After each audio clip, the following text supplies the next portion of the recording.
미국 이스라엘-이란 충돌, 봉합인가 확산인가? 6월 13일 이스라엘의 대이란 선제 공습으로 시작된 이스라엘-이란 충돌이 지금 중요한 기로에 서 있습니다. 과연 이 사태는 봉합될까요? 아니면 더 크게 확산될까요? 첫 번째, 이란 핵 문제, 충돌의 불씨가 되다. 사실 이번 충돌의 본질은 미국과 이란 간의 대결전이라고 볼 수 있습니다. 서방 언론에서는 이스라엘-이란 충돌에 대한 상황이 심각하게 왜곡되어 전파되고 있지만 진짜 핵심은 중동 패권을 폭력적으로 유지하려는 미국과 이스라엘, 그리고 이에 맞서 국가 주권을 지키려는 이란의 싸움이라는 거죠. 그래서 우리는 이 사태를 미국 이스라엘-이란 충돌이라고 부르는 게 더 정확합니다. 이번 이스라엘-이란 간 충돌은 이란 핵 문제에서 시작됐습니다. 이스라엘은 미국과 이란의 6차 핵 협상을 코앞에 두고 이란을 선제 공격했는데요. 베냐민 네타냐후 이스라엘 총리는 미국과 이란이 핵 합의를 원만하게 타결하는 것을 크게 우려했습니다. 이란의 핵 보유를 용인하는 상황을 걱정했던 거죠. 이란의 기본 입장은 민간용 우라늄 보유입니다. 이란은 국제원자력기구의 사찰을 받아왔고 핵 확산 금지 조약에 따라 민간용으로 우라늄을 농축할 권리를 가지고 있습니다.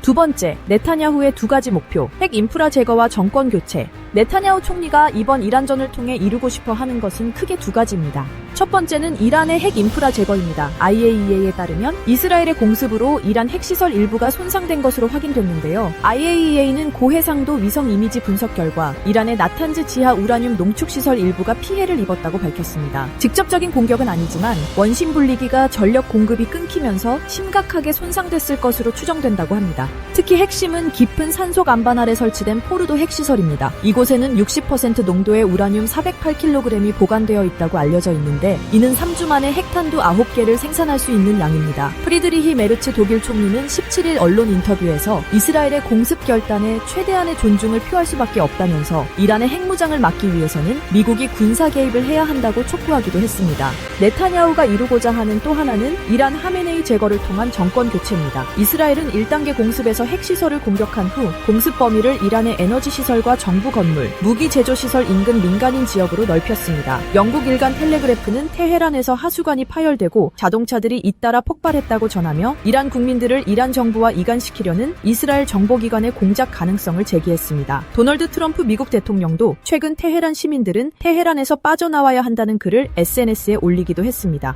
네타냐후는 최근 미국 폭스뉴스 인터뷰에서 이란 정권이 국민의 지지를 전혀 받지 못하고 있기 때문에 정권 교체는 충분히 가능하다고 말했습니다. 세 번째, 네타냐후의 목표, 미국의 지원 없이는 힘들다. 하지만 네타냐후가 대이란전에서 설정한 핵 인프라 파괴와 정권 교체는 네타냐후만의 의지나 능력으로는 실현될 수 없습니다. 이란 핵시설 포르도를 파괴하려면 미국의 지원이 필요합니다. 구체적으로는 전략폭격기 B2에 벙커버스터 GBU-57을 실어 포르도를 공격해야 합니다. 이 무기들은 오직 미국만이 가지고 있죠. 하지만 트럼프 대통령은 현재까지 포르도 제거에 반대하고 있습니다. 트럼프 대통령은 하메네이 제거 또한 반대하고 있습니다. 미국 언론들은 이스라엘이 이번 작전에 핵 인프라 제거와 더불어 하메네이 제거 계획까지 포함했는데 트럼프 대통령이 반대했다고 보도하고 있습니다. 트럼프 대통령은 17일 자신의 소셜미디어 트루스 소셜에 올린 글에서 우리는 이른바 최고 지도자가 숨어있는 위치를 정확히 알고 있다며 무조건 항복하라고 촉구하면서도 우리는 그를 제거하지 않을 것이라고 분명히 밝혔습니다. 네타냐후가 원하는 포르도와 하메네이 제거는 이란이 호르무즈 해협을 봉쇄하는 문제, 특히 영내 미군 기지를 공격하는 문제와 직접적으로 연계되어 있습니다. 뉴욕타임스는 미국 정보 관리들을 인용해 17일 이란이 미국의 전쟁 직접 개입에 대비해 중동 내 미군 기지를 보복 공격할 수 있는 미사일 등 무기들을 준비해왔다고 보도했습니다.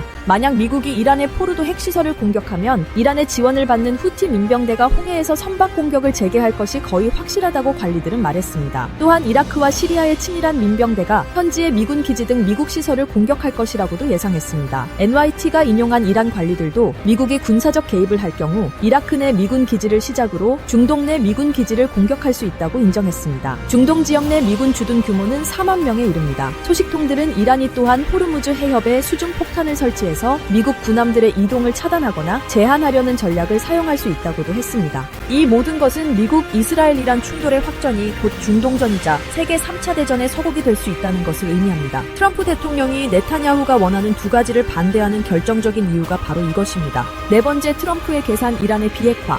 트럼프 대통령이 미국 이스라엘-이란 충돌에서 도모하고 있는 것은 바로 이란의 비핵화입니다. 트럼프는 재집권 후 지난 4월부터 5차례에 걸친 협상을 진행했습니다. 트럼프가 이스라엘에 대해 이란 선제 공격을 묵인했거나 적극 개입했던 것은 이런 점에서 이란과의 핵 협상에서 유리한 고지를 점하기 위해서였던 것으로 분석됩니다. 미국 이스라엘-이란 충돌 이후 트럼프 대통령이 이란은 핵무기를 가질 수 없다며 니미츠 항모전단을 중동 지역으로 급파하고 공중급유기를 띄운 것을 비롯해 이후 F-35를 비롯한 다수의 전투기를 중동에 추가 배치할 수 있다는 것을 흘리는 것도 같은 맥락입니다. 다섯 번째, 이란 핵협상 성공할까? 그렇다면 이란을 수세에 몰아넣어 핵협상을 타결하려는 트럼프의 계산법은 성공할까요? 분석은 엇갈리고 있습니다. NYT는 이란은 자국 방공망 대부분을 잃고 이스라엘 영토를 공격할 방법이 제한된 상황이라며 이스라엘의 계속된 공격을 막을 최선의 방법은 협상이기 때문에 이란은 협상장 복귀를 원할 것이라고 전망했습니다. 그리고 트럼프가 이번 공격에 위축된 이란이 협상장으로 복귀해 모든 우라늄 농축 중단 요구를 수용할 것으로 믿고 있다는 진단을 내놨습니다.